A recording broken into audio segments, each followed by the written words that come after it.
A few years back, I worked as a nurse in the geriatric unit of the hospital in my hometown. There was one old woman there with pale blue eyes whose mind was still fantastically sharp, and her desire to socialize and make new friends set her apart from most others living in that wing of the facility. That woman and I soon became close for this reason. Her name was Yana, and I still miss her every day since she passed.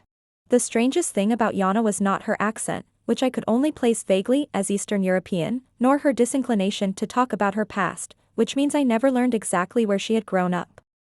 No, what fascinated me the most was that a strange young man, badly mutilated and plainly blind and mute, would visit her every single day.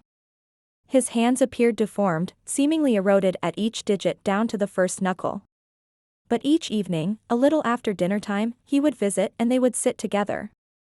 She would read to him, or sometimes sing in her frail, old voice. Sometimes they would just hold hands in silence. Finally, I gathered the courage to ask her about this man, and in a strange moment of openness, she agreed to tell me the story. My sister and I were the only surviving members of our family after our father passed away in 1964. These were very hard times for my old country, and father had grown so sick that we were eventually forced to allow him to starve, rather than waste food to comfort him as he inevitably died. Sister had been losing her mind little by little before all this happened, but I could see in her eyes, as we buried father, that she had finally gone somewhere far away inside herself. I remember the crows, perched in thick groups like clots of preening black movement, watching us in the cemetery from all of the rooftops. We moved to bury father quickly, because the crows were as hungry as we were.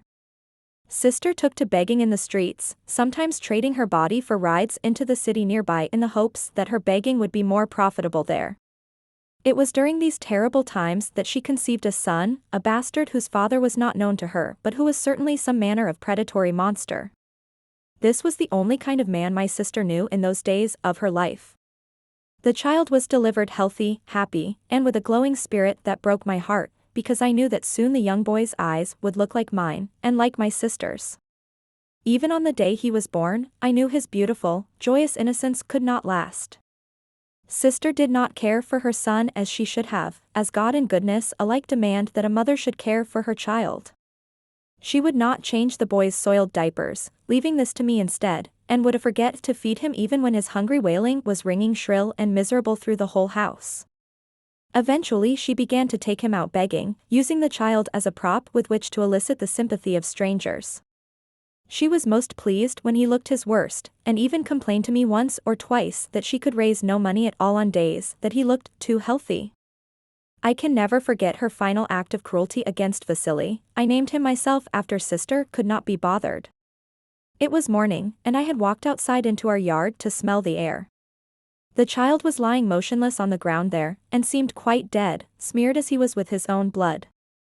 His little fingers and toes were black with frostbite. Sister had not even bundled him in anything when she laid him down hours ago in the dark of night. The crows, which were as hungry as we were, had plucked his beautiful eyes and tongue from his still living body.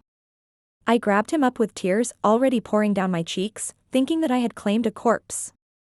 It was only when he stirred against my breast that I realized he might be saved. I swaddled him as warmly as I could, and fed him something before rushing him down to the home of the town's only doctor. I nearly beat down the front door with my fist, and he answered with sleep still in his eyes because it was so early. I paid him with all of the heirloom jewelry from mother that I had been able to hide from sister over the years.